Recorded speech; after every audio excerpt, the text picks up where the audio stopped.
Hello, you guys, I'm here. It's game time. And today we are here for your third and final podcast in Chapter 4 entitled Muslim Rule in Spain. You can find all this information, you guys, on pages 131 through 137 in your history book. It's never a bad idea to have that open as you're listening to the podcast with your podcast note sheet, too. All right, so you guys, in the first lesson, we learned about how after the Abbasids took power, an Umayyad leader, Abd al-Rahman, escaped to Spain. In this lesson, we're going to learn how Abd al-Rahman and his successors built a new Umayyad kingdom on the Iberian Peninsula.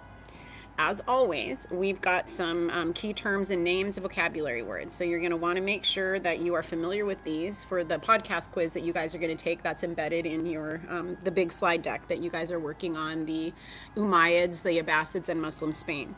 The terms this time around are Al-Andalus, Cordoba, Abd al-Rahman III, and mercenary. And now that we've talked about that performance assessment, this lesson is really going to give you some insight and information that you could include in that postcard from Cordoba. True. Okay. And remember, when you hear this sound, it means that you just heard a vocab term. So we're going to be taking a look at the big idea. It's the same big idea we've had all unit. The big idea is belief systems influence people, cultures, and governments. And remember, for your postcard, you need to be able to address this question as well. Our question, how important is religion in our lives? Second, how do religion and cultural diffusion shape society? Number 3, and create a new identity for people. What are different ways that belief systems grow and spread? And then last but not least, how does the interaction between people and belief systems solidify and change beliefs? All right, so the first section we'll be talking about is the return of the Umayyad. You can find this on pages 131 to 132. The question I want you guys to be thinking about, how did the Umayyads create a strong Muslim kingdom on the Iberian Peninsula? When Abd al-Rahman came to Spain, he united the many Muslim groups fighting for control. Then he attacked and defeated the ruling factions. In 756, he declared himself ruler of Al-Andalus, Muslim Spain. He made Cordoba the capital of his kingdom. When news of his success reached Abbasid land east, many Muslims loyal to the Umayyads came to Spain. Their support gave Abd al-Rahman greater control of the government and army. By the time he died in 788, the kingdom of Al-Andalus was strong and united. The kingdom reached the height of its power during the rule of Abd al-Rahman III. He strengthened Umayyad rule by overcoming internal revolts and attacks by Christian forces. Okay, keep in mind, you guys, Christians were living on the Iberian Peninsula at this time, so he is able to kind of like strengthen his rule by overcoming those internal revolts and then also attacking Christian forces who were on that peninsula. He kept firm control by building a strong bureaucracy and a huge standing army. Many of his fighters were non-Muslims. They were mercenaries or soldiers. You guys remember that from some of the documents that we analyzed the other day about how did Muslim Empire, how were they able to spread and take more territory? And the question you should be able to answer after you've listened here is, what changes did the Umayyads bring to Spain? Our next section is titled The Glory of Cordoba. You can find this on pages 132 and 133. The question you should be thinking about as we're going along, how thriving economic and cultural center under the Umayyads. By 1000, Cordoba was the largest city in Western Europe. The city's growth was based on its thriving economy. Under Umayyad rule, the city became a center of industry and trade. Craft workers in the city's workshops produced silk, leather, carpets, and other goods. Merchants sold these goods throughout Europe and as far away as Central Asia and India. Farming flourished in the countryside around the city. Okay, during the 1000s and the 1100s, Cordoba also became a major center for culture and learning.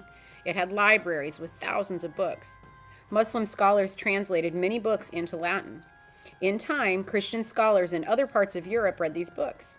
The city's leaders encouraged respected Muslim scholars from Baghdad to come to Al-Andalus. They brought fresh ideas and new ways of learning with them.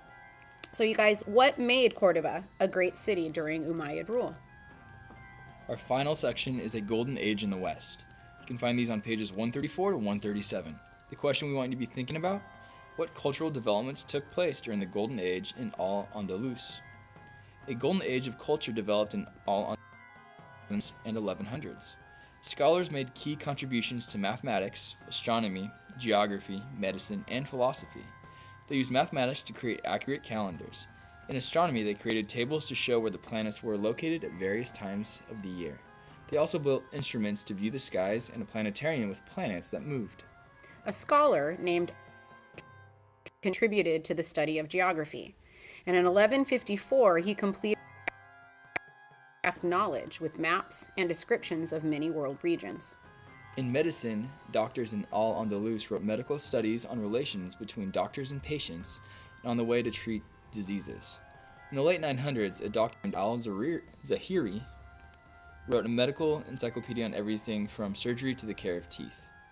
Ibn Rushd, another doctor, contributed to philosophy. His studies of Greek thinkers Plato and Aristotle were translated into Latin. They helped to reintroduce Greek philosophy to Europe. Under Umayyad rule, Jews in Spain were welcomed, not persecuted. They contributed greatly to the Golden Age in Al-Andalus. Some held high government offices or acted as advisors to Muslim rulers. The brilliant Jewish scholar Maimonides made contributions to the understanding of science, medicine, religion, and philosophy. By the early 1200s, the Golden Age had ended. Different factions fought for control of Al-Andalus. Other groups broke away and formed their own smaller kingdoms. In time, Christian forces slowly regained control of the Iberian Peninsula. The question you guys should be able to answer in your head right now: why are the 1000s and 1100s a golden age in Al-Andalus? All right, you guys, so don't forget that there is a podcast quiz that is embedded in the large slide deck about the Umayyads, the Abbasids, and Muslim Spain that you can take after and also participating in the activities that go along with that slide deck. The words, once again, are Al-Andalus, Cordoba, Abd al-Rahman III, and mercenary. All right, you guys, peace be with you. We're hitting the hay.